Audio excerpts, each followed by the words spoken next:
I'm trying to record the lectures so you can watch later. So, okay, good morning again. Uh, so next week we have the first midterm, and this week on Sunday, Returns on Monday, right? yes, on Sunday you will have the review session with teaching assistants, and you can find information um, on this link.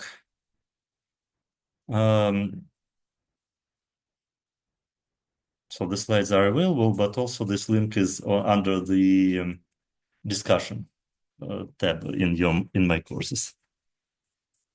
And on next Monday, um, even though the schedule says that we will split in groups A and B,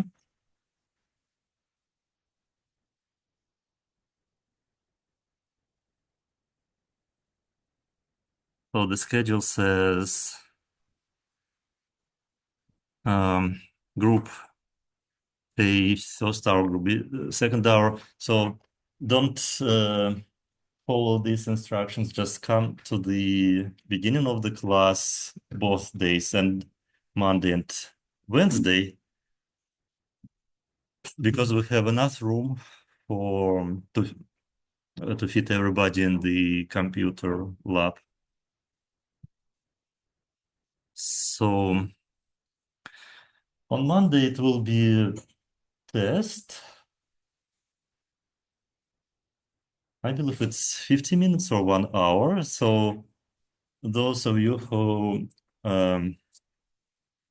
has extended time, so you're welcome to take your exam with everybody instead of scheduling a test in the testing center, because you will have enough time um,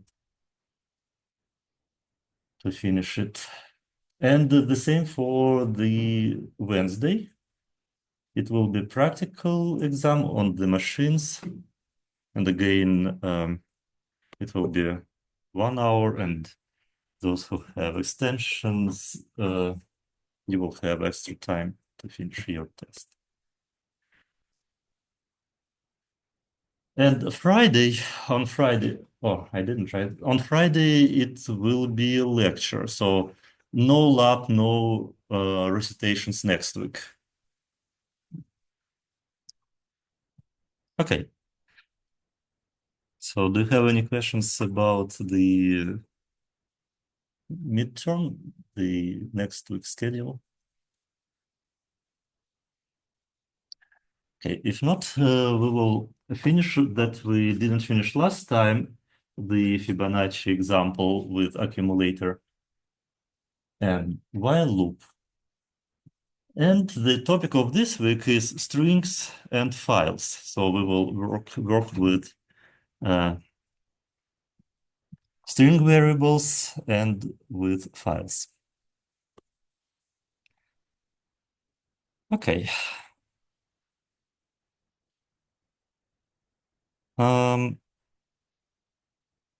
I don't remember, did we write the accumulator Fibonacci example last time, or we didn't have time for that? So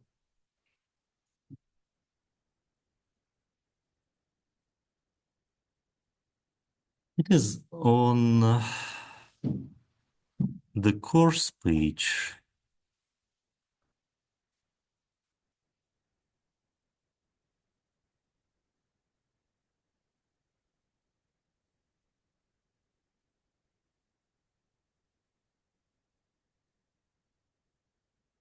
See, so here's the example of Fibonacci with accumulator. We create, because we have two base cases for Fibonacci. This is the sum of two previous numbers. We create two accumulators. In this example, the second corresponds to the number with index n minus 2, And the first corresponds to the number with index n minus 1.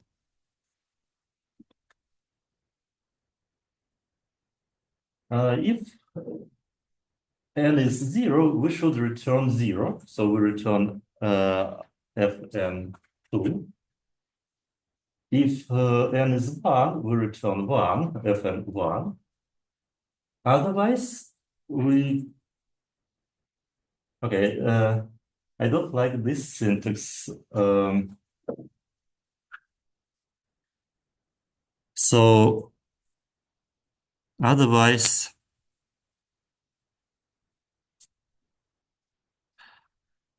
so instead of this, we can just call our function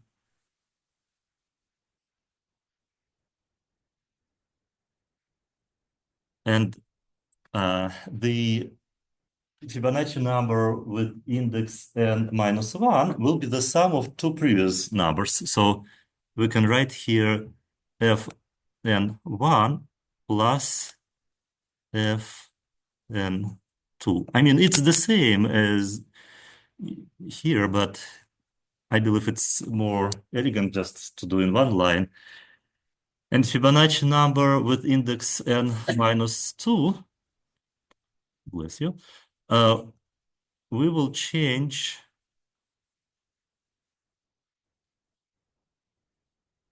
to the Fibonacci number. So you remember fn2 is Fibonacci number with index n minus 2.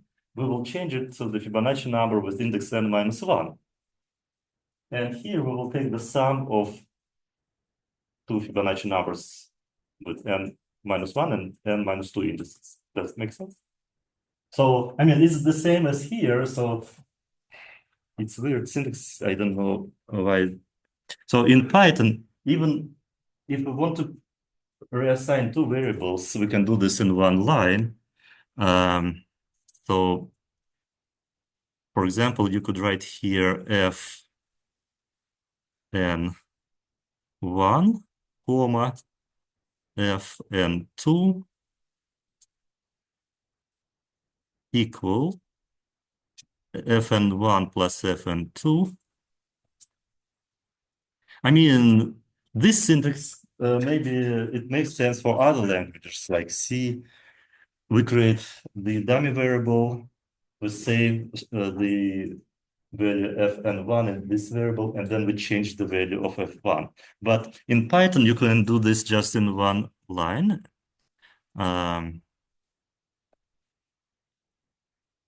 Like here, fn1. So instead of these three lines, you can just use one line, and it will reassign the values for both variables.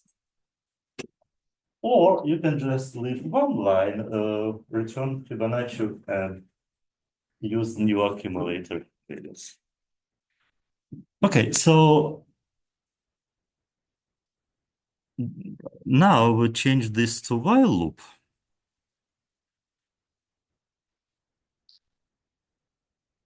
And in while loop, we will decrease n not till 0, but because we have two base cases, it makes sense to stop at n equals 1. So every time we will decrease n, oh, by the way, today we will use for loops instead. Also, I didn't mention that we will cover also for loops today. So, and again, these two lines could be written as one line.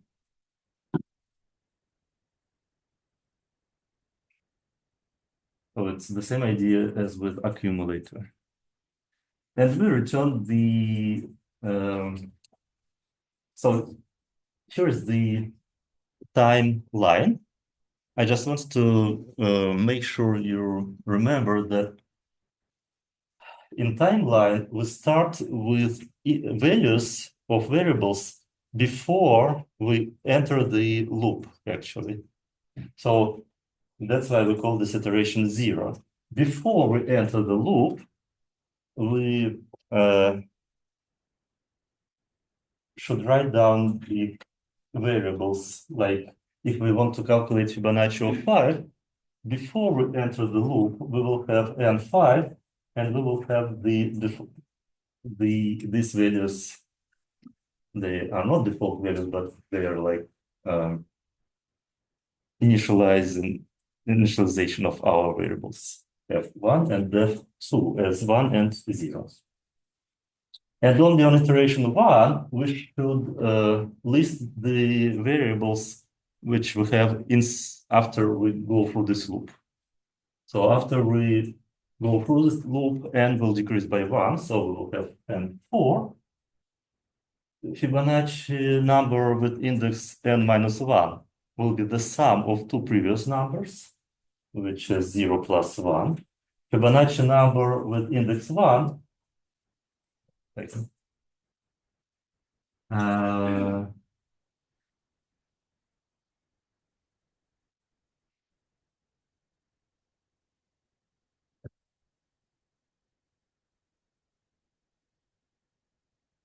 with index 2. With index 2 will become the Fibonacci number with index 1. So this variable is the value of f1. This variable is the sum of these two. And we continue this. So n decreased by 1. This is the sum of previous two. This is the value of f1, and so on. Okay, so this is the reminder from last week. Because in tests, not in this midterm, but maybe in final exam, you will be asked to, in this midterm, you will have only questions about substitution trace. I don't remember questions about timeline, but in final, definitely you will have also timeline. So you know how that you start with timeline with values of variables before we enter the loop. Okay. Strings. So you worked with strings. For example, color is a string, like blue, light blue, and so on. Hello in the first homework was also a string. So string in our language, string consists of the characters, but in Python, characters are also strings. I just provided example here. If we print the type of the couple of characters, it has type string. If we print type of one character, it also has type string. So it doesn't matter for Python one character or there are multiple characters. It's all string variable.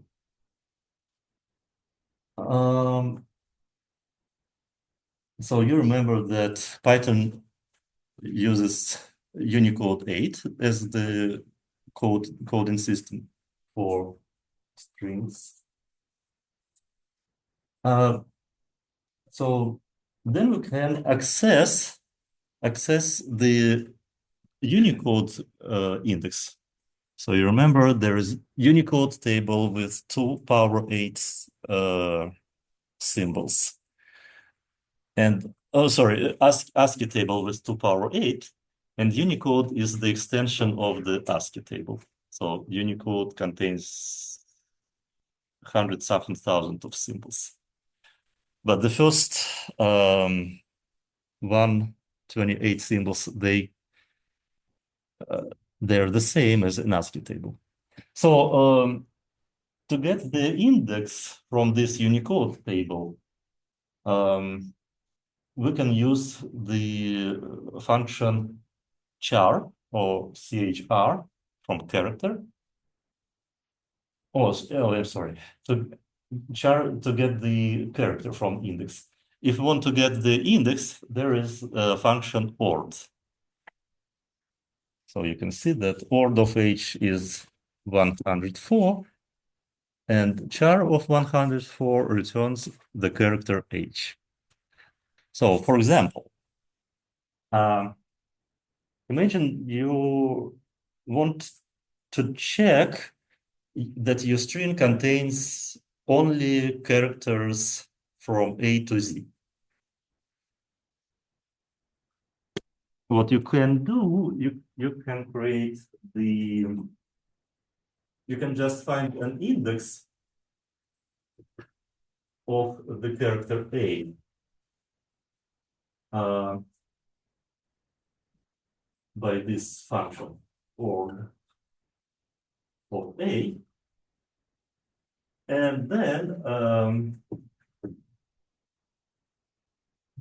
you can find like the index one and the last index um, of Z, for example.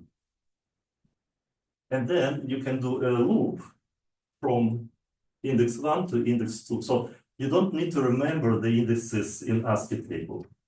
You can just read the indexes. I believe A is 65, but you don't need to remember those indexes.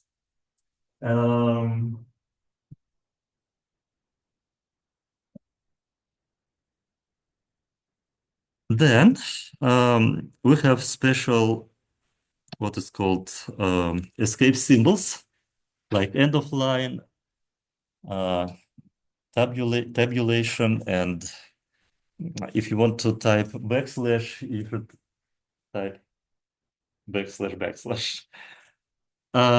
But there are also, as you remember, row strings, which will ignore escape symbols and will type everything that you have in your string. And there are also formatted strings. We will talk about formatted strings later.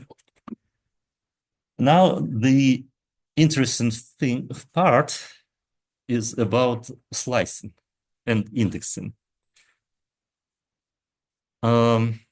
Let's play with these examples.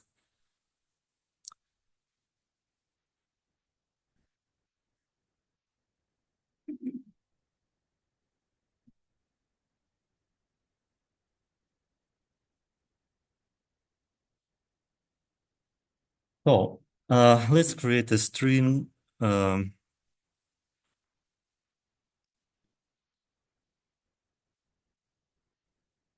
example, good morning.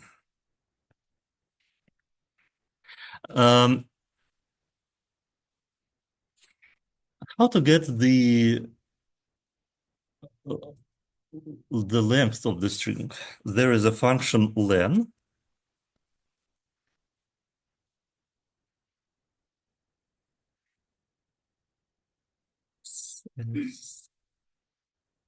There is a function len. Len will return the length of your string. So let's count how many characters do we have here. 1, 2, 3, 4, 5, space 6, 7, 8, 9, 10, 11, 12, 13. So we have 13 character symbols. Not all symbols are characters. The empty string and exclamation sign, they are not characters. They're symbols. So,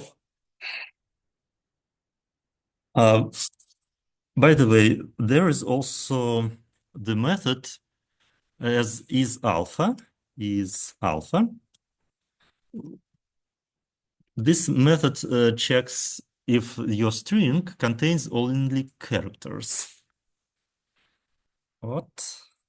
Oh, sorry. My my uh my string has the name a string, not just a.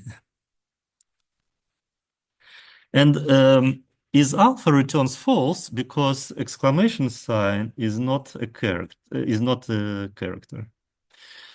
So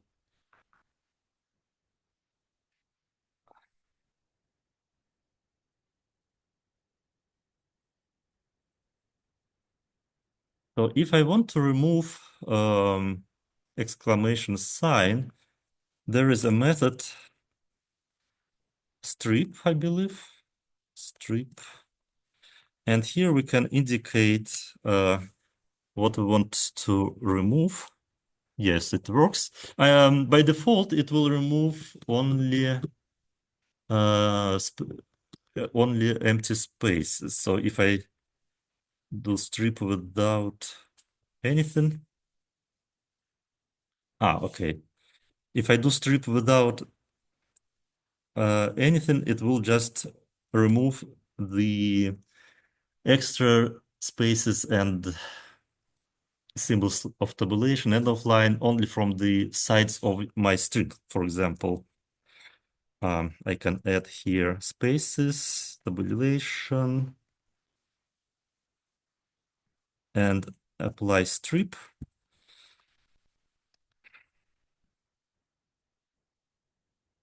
And it will remove the extra spaces like from this sides. There is, I believe, right strip. It will remove only spaces from the right, and there is left strip. So what's the name of this the person who takes the clothes of stripper or striptease? So I believe this is the word from this from this action. Okay, so let's I wanted to remove the non-characters from my string. So if I list which characters to remove, so for example, in my string good morning, I had empty string and the space and exclamation sign. I still have the empty. Okay, I mean, I want to show how this is alpha works. Okay, let's do this for high. So after we remove extra spaces, we will have just high. And if I apply is alpha, it should be true because now we have just characters. Is okay, it worked.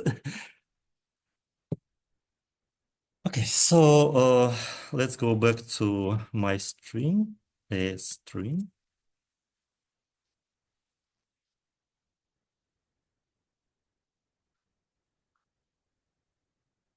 How to get the first or the last character? So we know that the length is 13. You remember the length of my string was 13.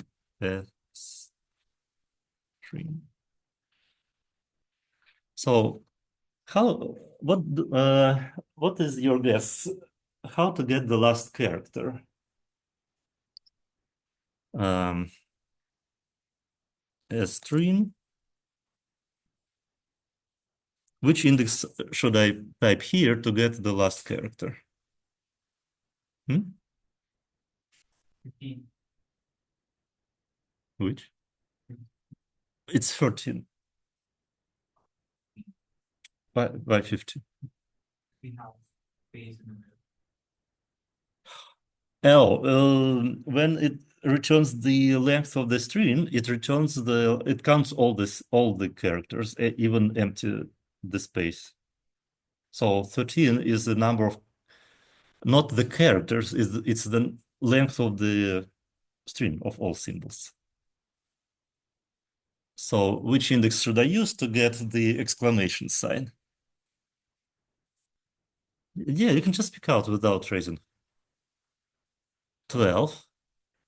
12. Well, okay, you're right. So, but the easy answer, -1. So if we use the we can use negative indices because if we use -1, it will return the first in character from the end. What will it return if I use -2? Any guesses? What it will return with index G? You're right.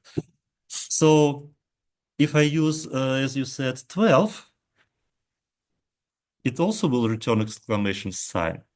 So now my question, why we don't use index 13? Why we're using index 12?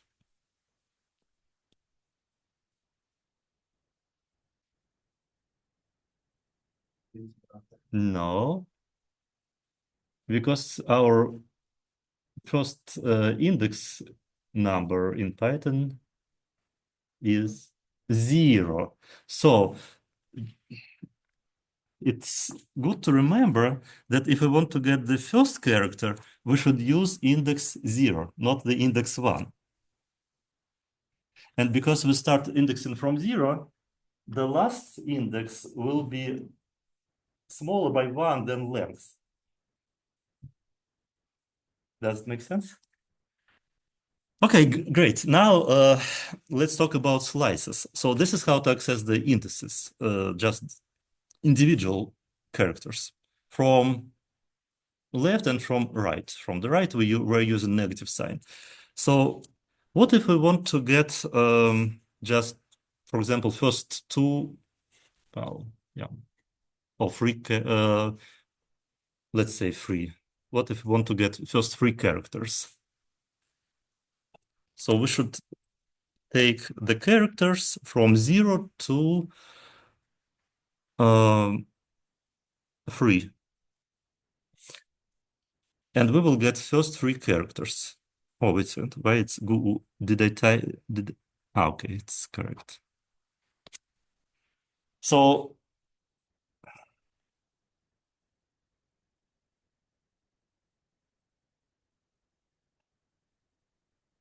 from this example, you can guess if we include or not the last the character with last index.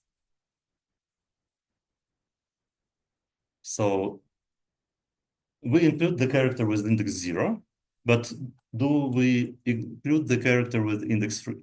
No, no.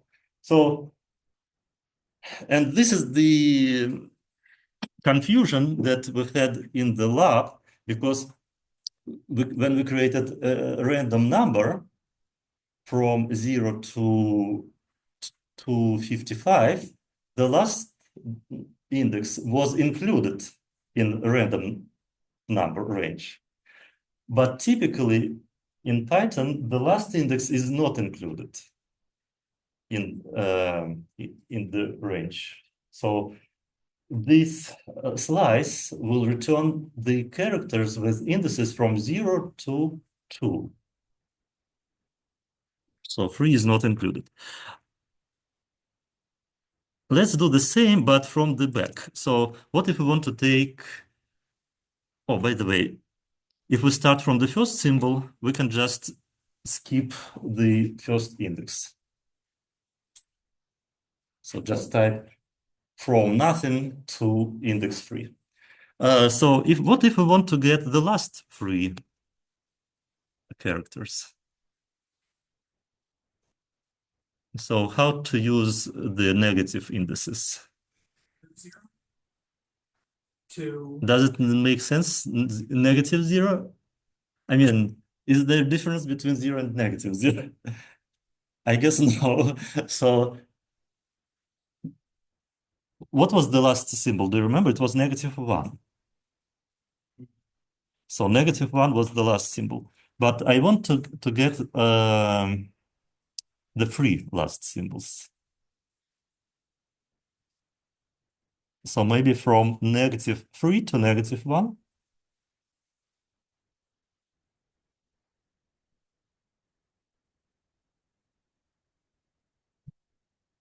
And it looks like there is a problem because we don't see exclamation sign. And the answer is that the last index is not included. So if we fix this, let's see. No, by 0 it doesn't work, but if we just leave empty space, then we will get all three numbers.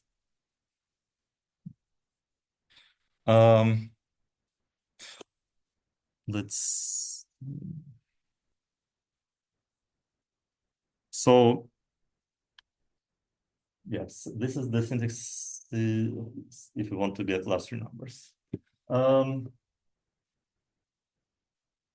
Well, if we want to use the last index, if we really want to use the last index, we can use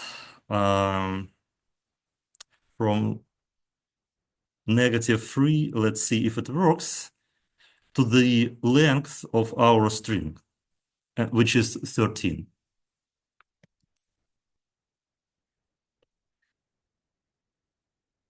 So if we really want to use the last index, it should be greater.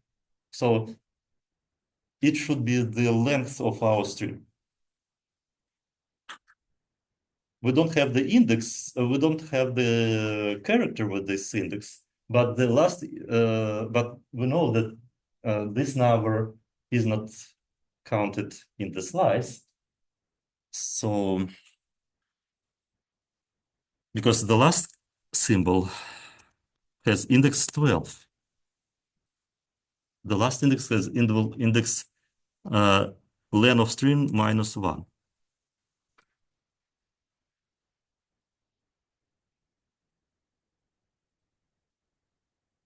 If I try to access the symbol with index length of string, I will get an error.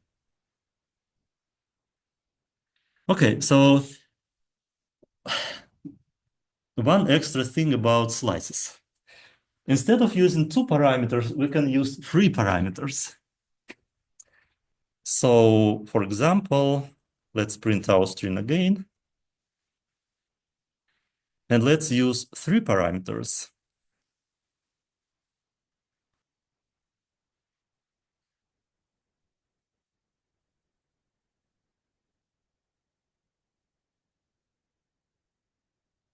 So, can you guess what the third parameter is doing for in slices?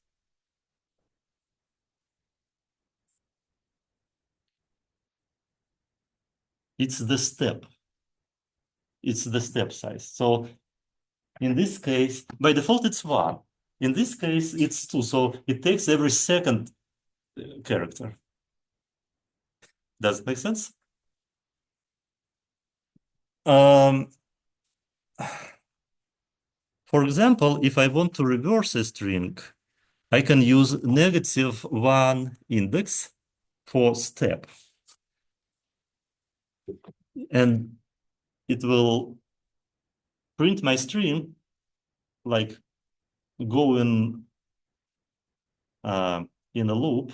So the index 0 -1 will be -1, and -1 index is the last character. Then -2, so we kind of print our string backwards.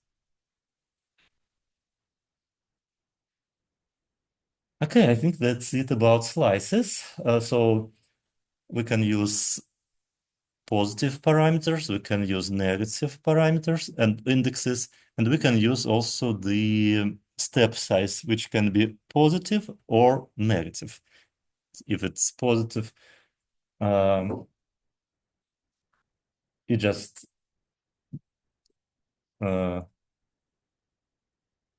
skip some characters. If it's negative, it skips but goes from the other side.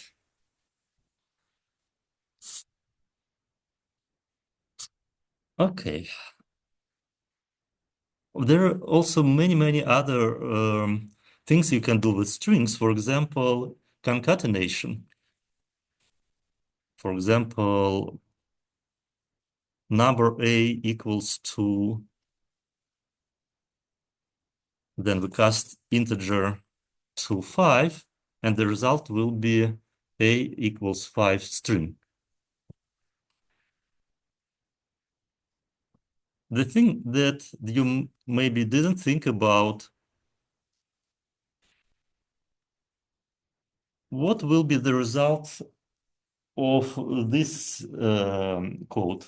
A, nothing, then space, and another string. So if there would be a plus, you would expect concatenation. It would be A space B. But if you don't type a plus, it also will be a concatenation. So yeah. And finally, the multiple line strings, you can use triple quotes. It doesn't matter if they are just single quotes or double quotes, and use the multiple line input.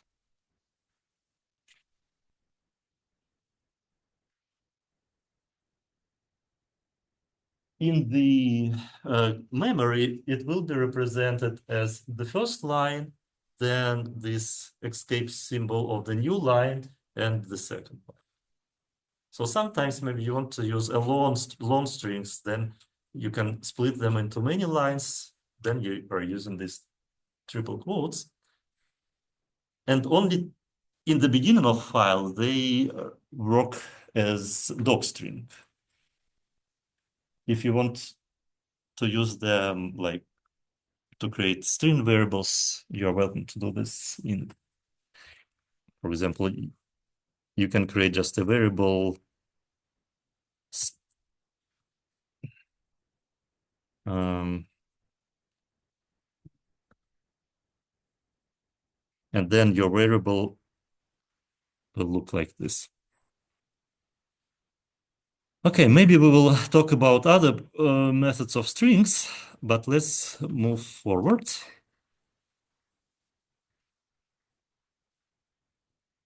I created a lot of slides with many other methods for strings.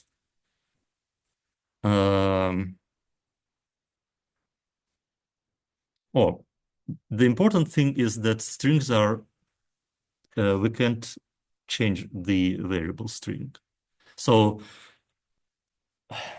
we can type my string of 0 equals another character. We will get an error.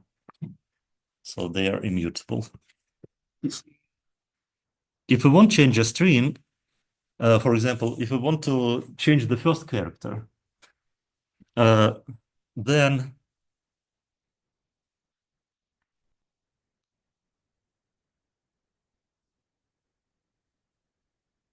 so if I want to do like to change the first character or the last character, which was exclamation sign by interrogative sign, you will get an error. If you want to change the last character, you can take your string, the slice, all the everything except the last character, and concatenate with exclamation sign. Then it will change your string into a new string with a new exclamation sign, but it will create a new variable. So, okay.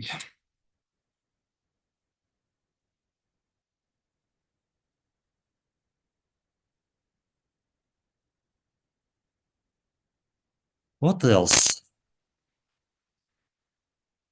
Yeah, you can do capitalize, uppercase, lowercase, swap case, and the feature that we will use after midterm split.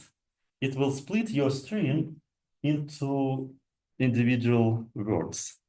But it will create a list, and because list is our next topic, so we're not talking about split now.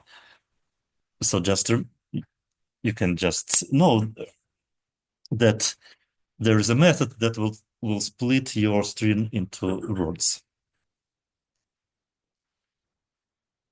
Okay, thousands more methods. So, for example, you can use center adjust, left adjust, right adjust, bless you, and indicate the number of the length of your string. So, for example, and also you can indicate extra parameter. So in this example, it will print hello world, but the entire string will have length 20, and empty spaces will be filled with tildes. I don't know if you want to use that, but there are many methods. Is alpha, I mentioned. There's also is digit. It checks if your string contains only digits. If it contains only digits, we can convert into integer or float. Otherwise, we will get an error. So maybe we can first check and then just cast our string into now. Is lower, it checks if it contains lowercase. Starts with, ends with. Ends with may be helpful for your next lab. For example, if you want to check the file extension .txt or .exe, you can just check ends with and right here .txt. So then you will check the if your file name ends with has txt extension. Of course, you can just read file name and read last four symbols and just compare if it equals to .txt. It's the same. Okay, some more interesting methods. Find and replace. So we can, for example, ask if our string contains exclamation sign. So if it contains exclamation sign, it will return its index.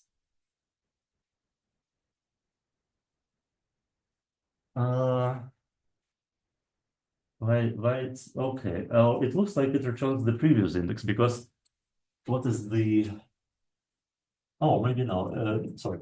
I'm confusing with good morning phrase. The good morning phrase was longer. This phrase is has 1, 2, 3, 4, 5, 6, 8, 9, 10, 11, 12. The length of this phrase is 12.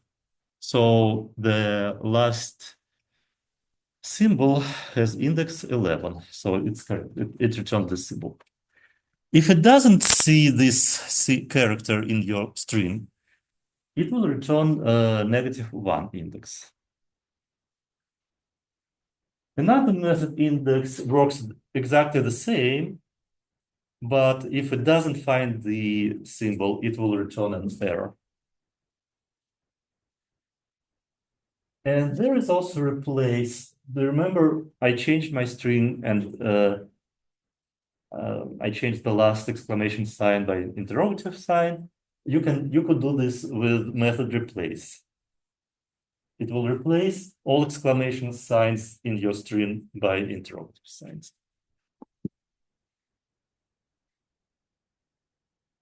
Okay, I believe this is the last slide about strings. Formatted strings.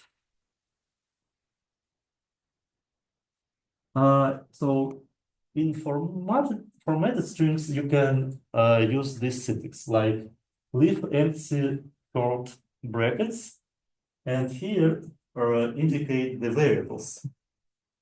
So after you print this string, the variables will be substituted in this blankets. Oh, there are also different types of strings. You remember the string itself, there's binary string. I didn't mention if you use exclamation sign B, it will be a binary string. And if you use exclamation R, it will be, sorry, I'm wrong. You can use exclamation sign A for ASCII code. And if you're using R, it will be so-called wrapper string. And the difference between normal string and wrapper string is that when you print a normal string, it doesn't print quotes. If you use a wrapper string, it will represent your string with quotes. So here's example. B is printed as it's just written here with quotes, and A is printed just as a variable string.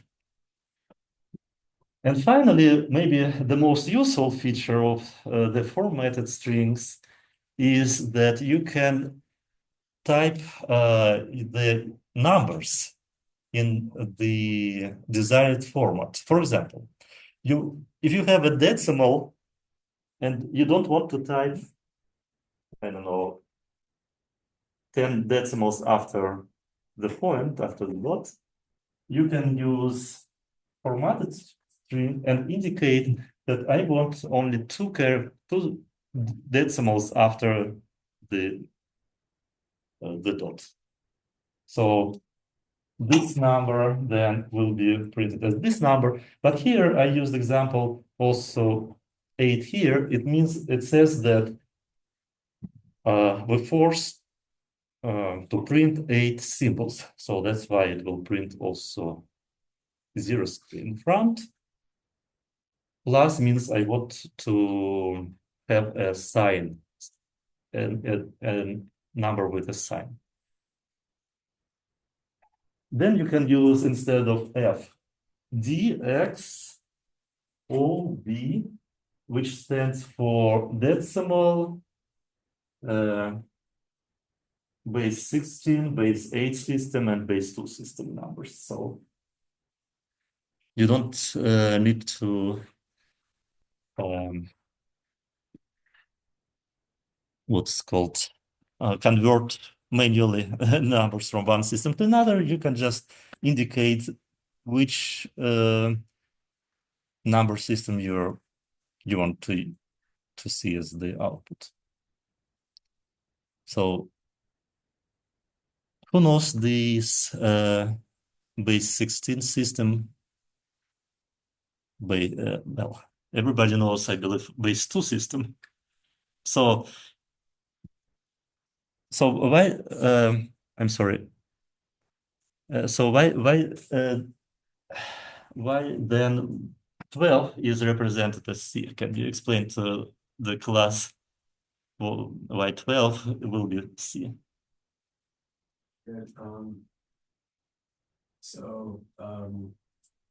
With base 10, there's, I don't know, 10 single digit numbers, and then you run out of numbers, so you have to go to the 10th place. Versus with hex, there's like 16 single digit numbers, if that makes sense. So it goes 0, 1, 2, 3, 4, 5, 6, 7, 8, 9, A, B, C, D, E, F. Then you run out of characters. You have to. Yeah. So because we don't have because we would have confusion if we use 10, 11 as just one number. They created notation for 10A, for 11B, for 12C. So that's why 12 in this system is C. Okay, that's it about strings. So maybe we can make a break if you're tired, and then we should talk about range, loops, and files. So we have a lot of things. So maybe we can make a break, and then we will talk about ranges and loops. Then files. Let's do a break till 9.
I did not run for the other block, so that's why.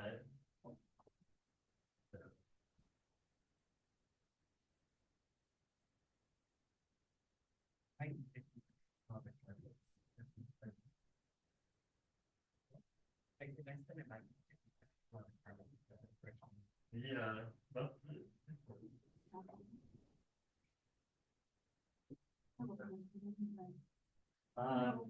it's important that you can also press.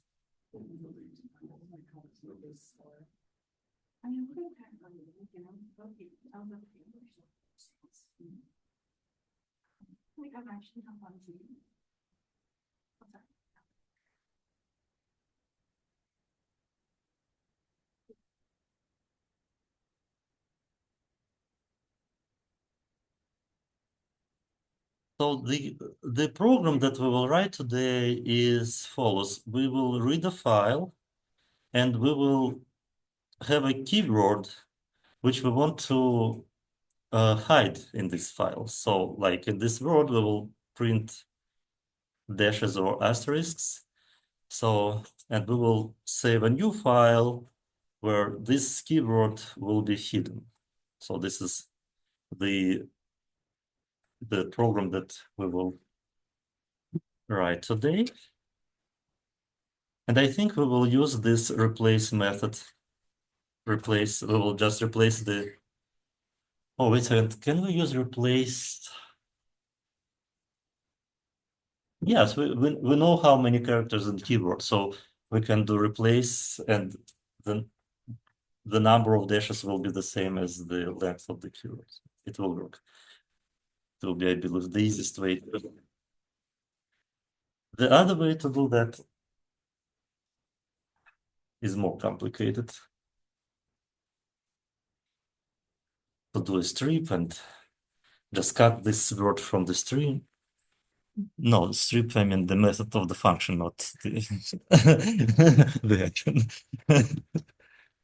Or you laugh not because of this word. Okay.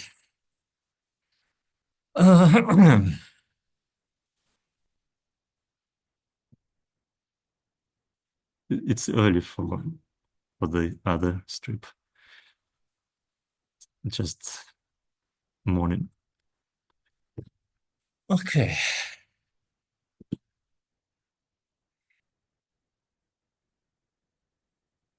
So, but before we do this code, we should learn how to read the file, how to iterate, how to read the strings in this file line by line. And so let's talk about these iterators.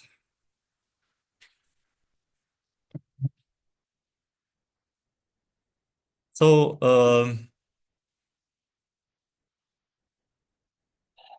one data type that we didn't cover is called iterators in Python. So iterators are the objects that we can iterate through. So for example, I didn't mention in string there is method in. For example, oh no, I think I mentioned. We can iterate through this string. For example, for character in a string,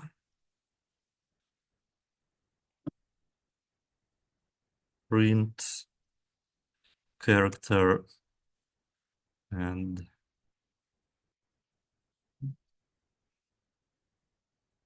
so any list and string, they're also iterators. We can iterate, but there is a special iterator type, which is called range.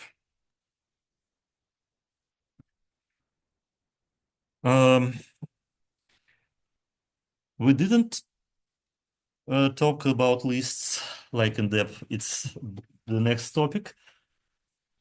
But you can't see range if you don't convert this into list. So if I type range, I won't see anything. If I want to see actual values of this range, I should cast this into list. And then it will iterate through this iterator. And it will actually print the values of this iterator. So range is this special type iterator, which we can use in for loops. So instead of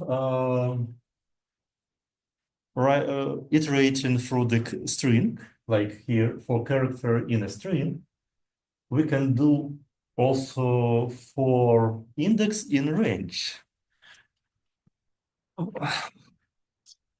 For index in range 5, for example, print idx, and do you remember we had while loop? In while loop, we had a number, for example, n or depth, and we checked if this number is greater than 0, and every time we decrease this number by 1. So instead of using this syntaxes, we can use another kind of loops, which are for loops. So in for loops, we just say explicitly how many iterations we want to make. In this case, I want to do 5 iterations. And it will print 5 numbers. Again, index begins with 0. So if I want to print the characters of my string,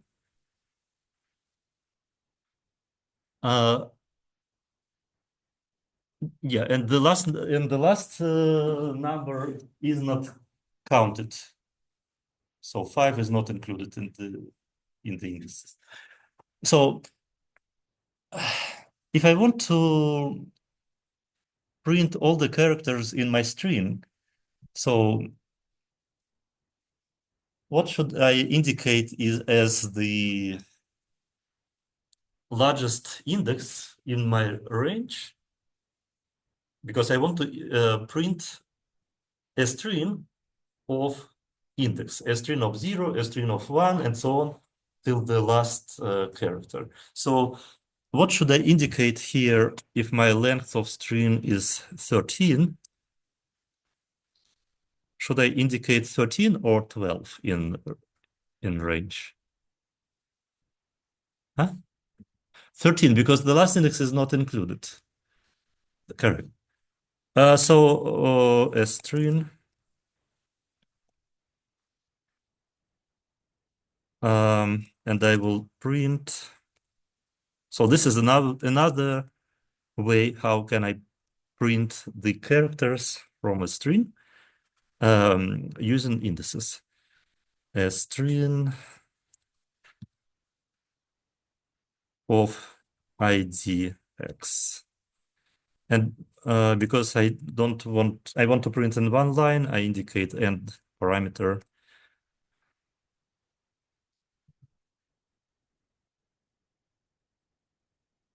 So we had another for loop for character in string.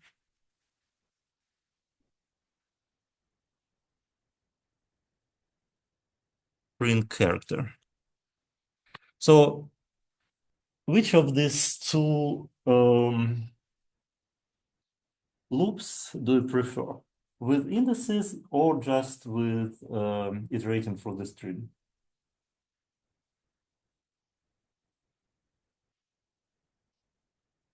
which one of these for loops looks better for you? I mean, there is no like one answer, but I mean, it's fine if our code just provides the expected result. It doesn't matter which syntaxes we're using, but which one would you prefer? Iterating through loop by index, or just iterating through the or iterating through the string, just reading next character.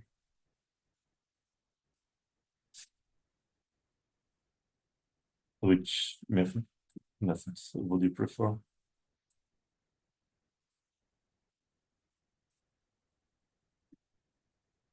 I would prefer the last one because it's less code.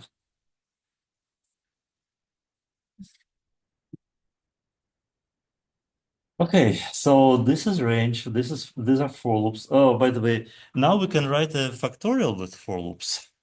So let's do one example, and then we will go to files and our program with hiding the keywords in the file. So how to write the factorial with for loop? So let's create a function factorial of n.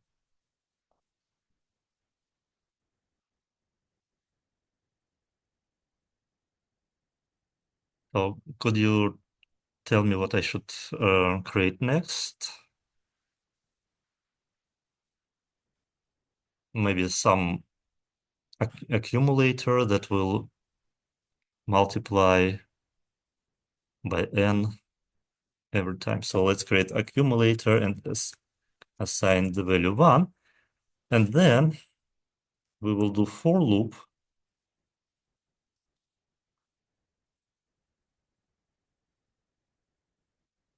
And in for loop, I will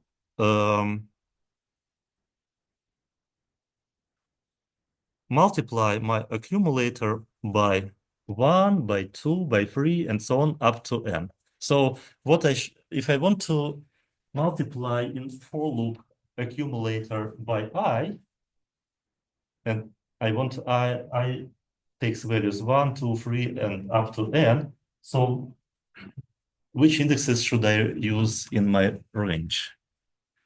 Can I use from 0 to n? Or maybe I should.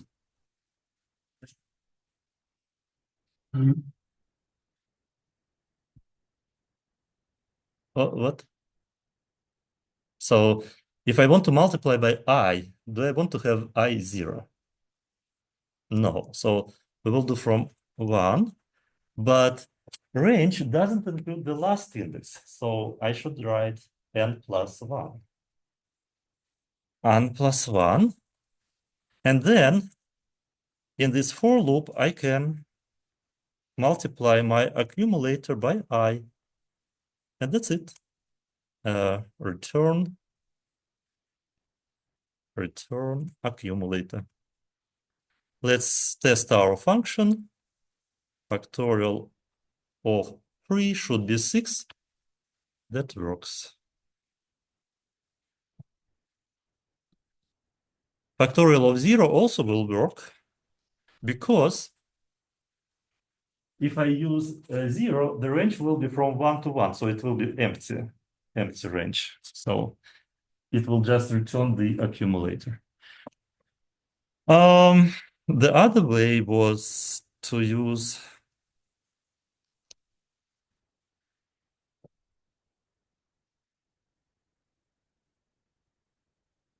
a range that goes backward from n to 1.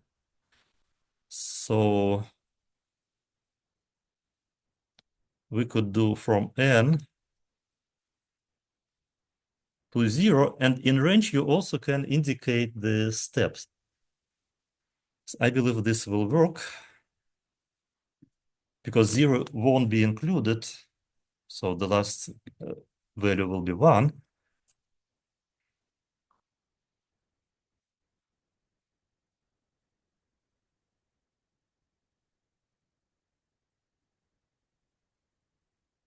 Let's see if it works. So,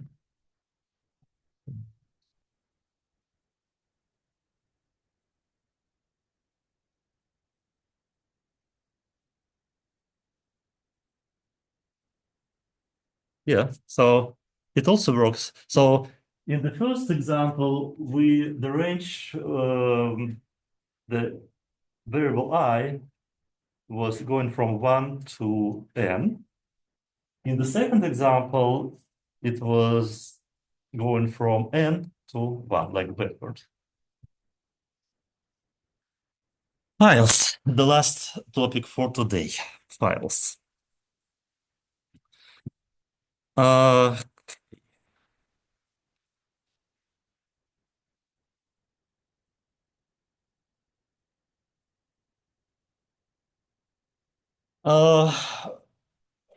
there is one command in Python open. If we want to read a file, we can call the function open and the path to our file.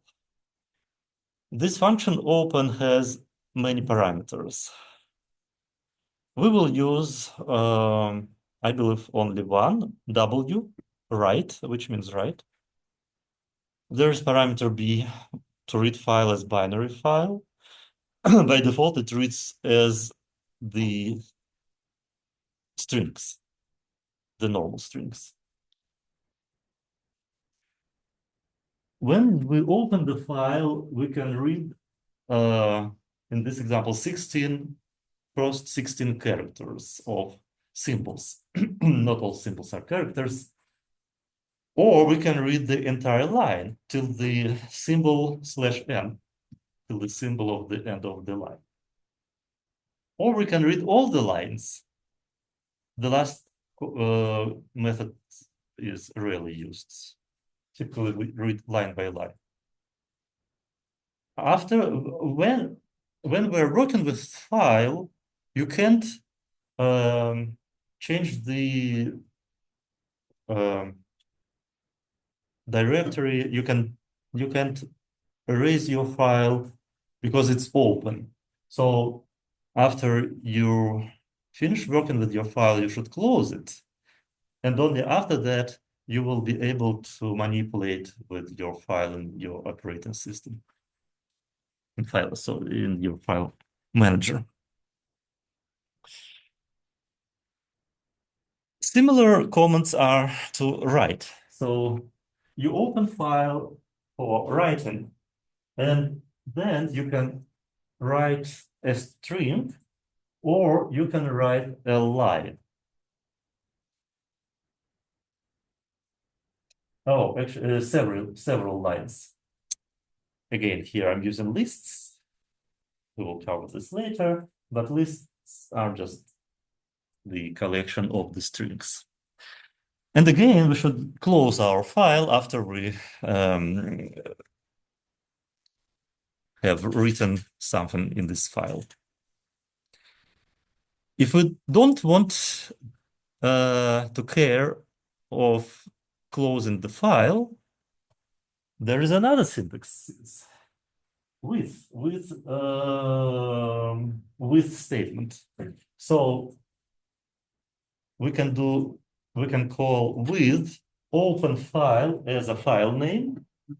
Then we can do all the operations with our file. And after we finish this for loop, the file will be closed automatically. So I prefer the second syntax because you don't need to care about closing your file. Okay, we're done for the code example. Again, code example is the file and keyword. The output should be the file where keyword masked by some symbols like asterisks or dashes. Um, hmm.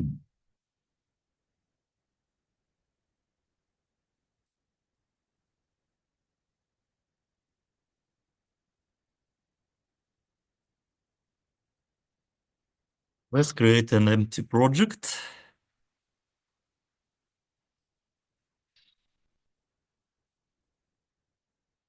It always seems that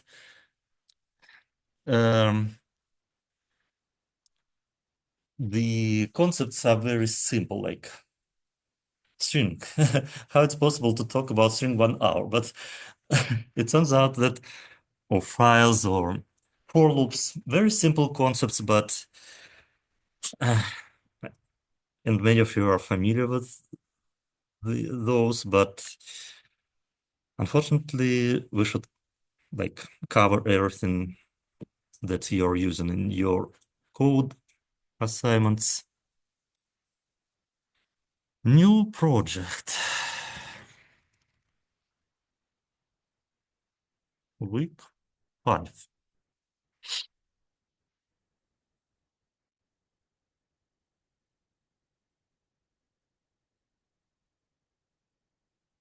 So let's create a text file.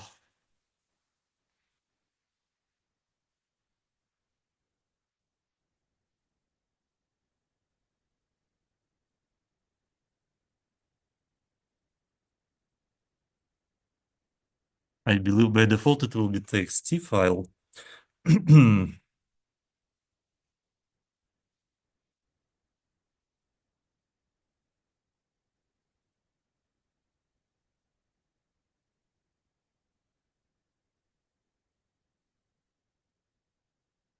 Okay. I just typed words.txt, and here we can create some words.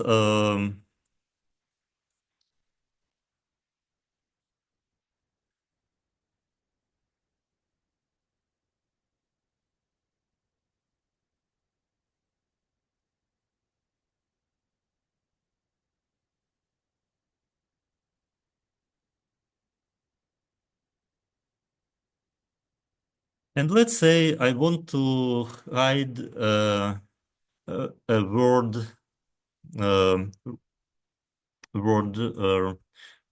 maybe just the word. So I will get just numbers. So this is my file.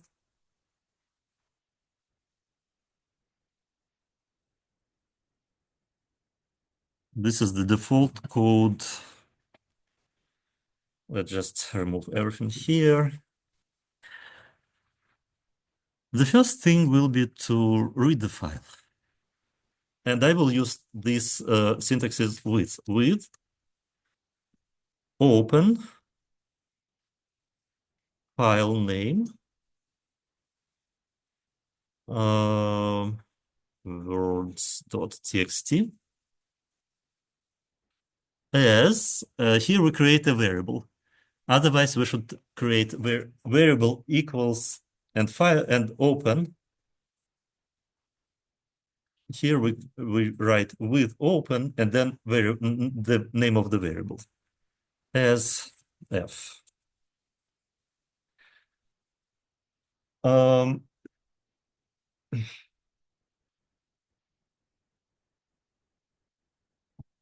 for loop, we will read line by line.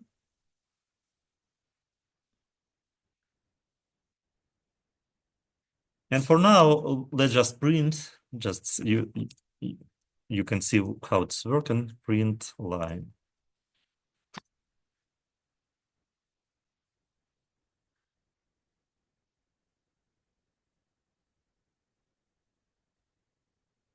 So this is the output of our code. Um,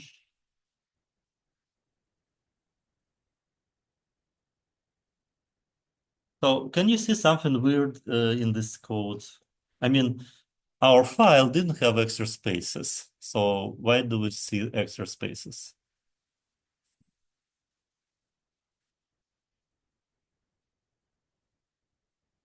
Yeah. Oh, I thought, yeah. So why do we why our print function returns our file, but with extra extra lines. If you put new lines in the text box. So we didn't put, oh yeah, we just pressed enter, which is a new line. And when I'm using print, you remember it prints every line on the new line. So that's why we have like extra new line. So if you don't want to have the end of line symbol, you can do strip. Strip. And you remember, strip will remove all spaces, which is called white space, I believe, symbols, tabulation, new line symbols, spaces from the both sides of your line. And now you will see the lines of your file without extra spaces. Okay, so now we want to hide first we should find the word, the keyword. So let's say our key. I don't want to create a function, so I will just, we could do a function and a file name and keyword as parameters. I will just use the global constant keyword. And keyword will be just word.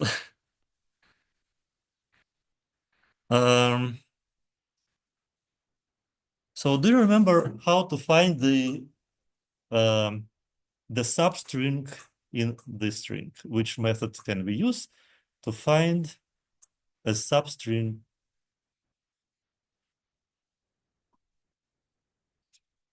To be honest, in your example, I mean, on the course work page, they just assume that the string contains only one word, and they do strip. So after strip, they have only one word, and then they compare this word with the keyword. But we can do better. We can use replace. You remember there is method replace. So we can do replace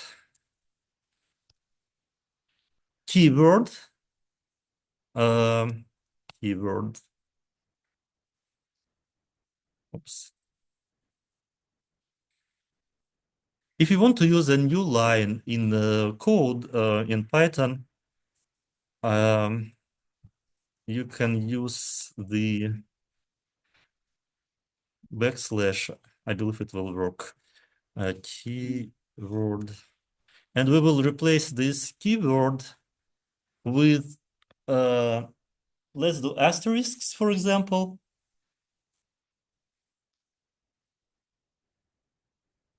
And the number of these asterisks will be the same, should be the same as the number of characters in keyboard. So remember, we can do just multiply, and here we can use the length of keyboard. Let's see if our code is working.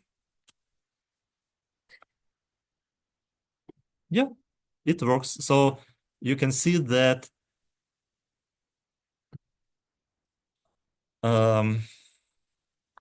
the keyword, which was word, was replaced by the same number of the asterisks.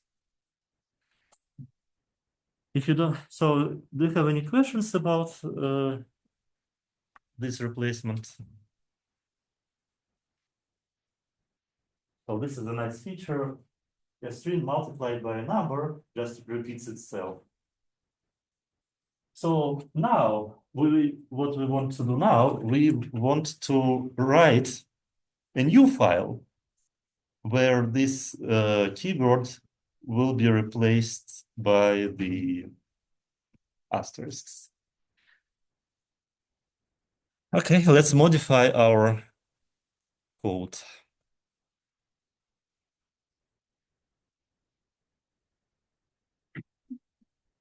There are two ways to do this. Or we could create a new variable and just concatenate a new line to this variable. I don't like this method, but it will work. So for example, we create a new variable like empty string. We can call this accumulate. And then we can just, instead of print, we can concatenate our string, empty string,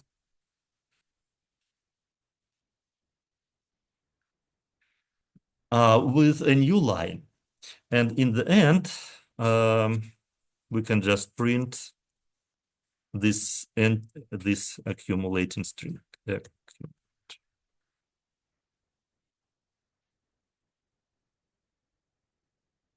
So, oh, okay, because I used strip, I also removed the end of line symbols.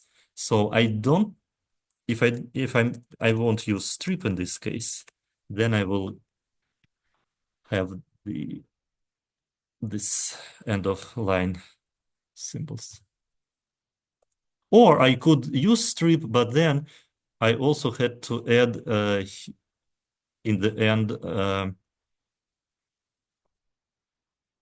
like here, the end of string character. It also would work, but maybe it's easier just to keep the end of line unchanged. So this is one way. And then we can just create a new file and write this variable ec in this new file with, or we can do in one loop. We can read line and write the corrected line in a new file. So I prefer the second way. So we should open another file.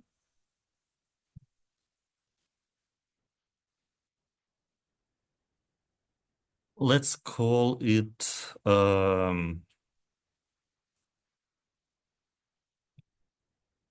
hidden txt with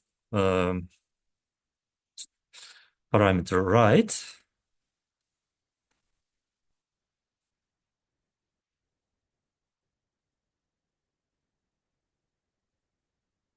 And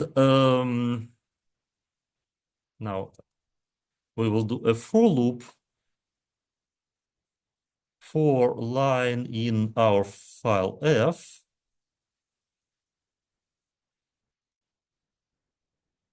We will just write this line in a new file. f1 dot write.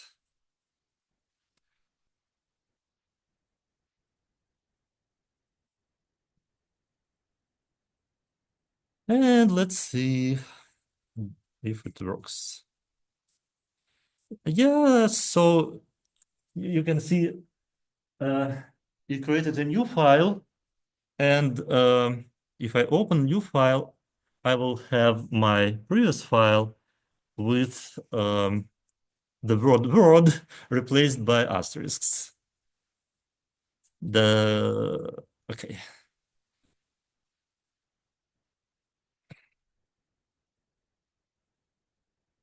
What if this file, the hidden txt, existed before that?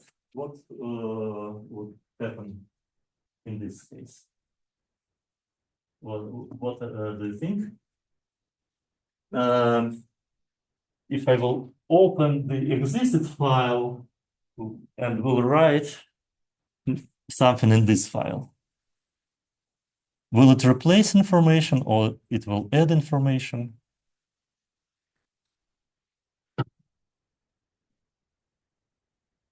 Let's just try. I will run again this code. Now this file exists and we will see the result. Oh, wait a second. Did I run it? Let's see.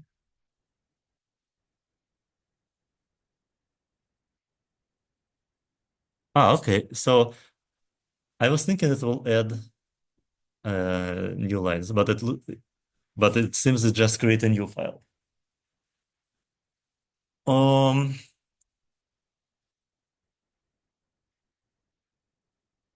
Maybe I should use another parameter here. If I want to save the previous information and just add lines. Let's see.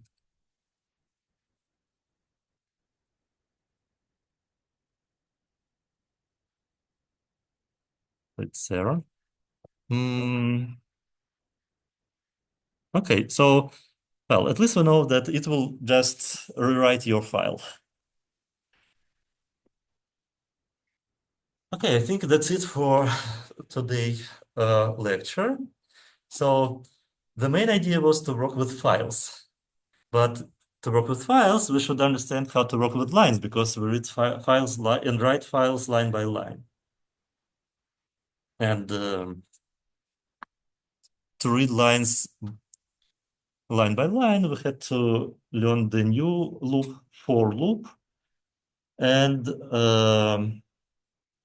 because typically we want to get also the integers in this for loop, we covered ranges. So I think now we're good to go to the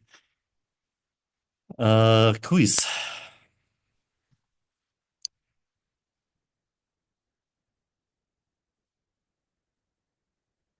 Well, the easiest way, if you want to save the information in your existed file, you could first read your existed file and then write this information in your new file. So you will save the information in your new file and then add new information. So you could do this.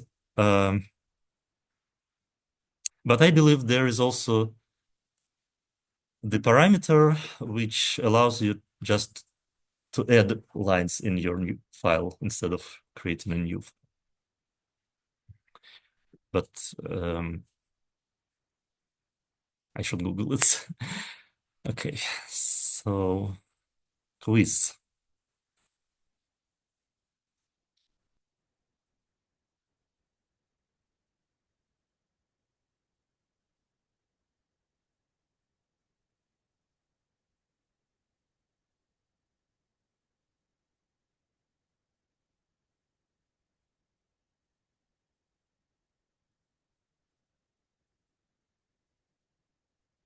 So today is week 5. Oh, wait a second. Is it still locked? Oh no, it's just password protected.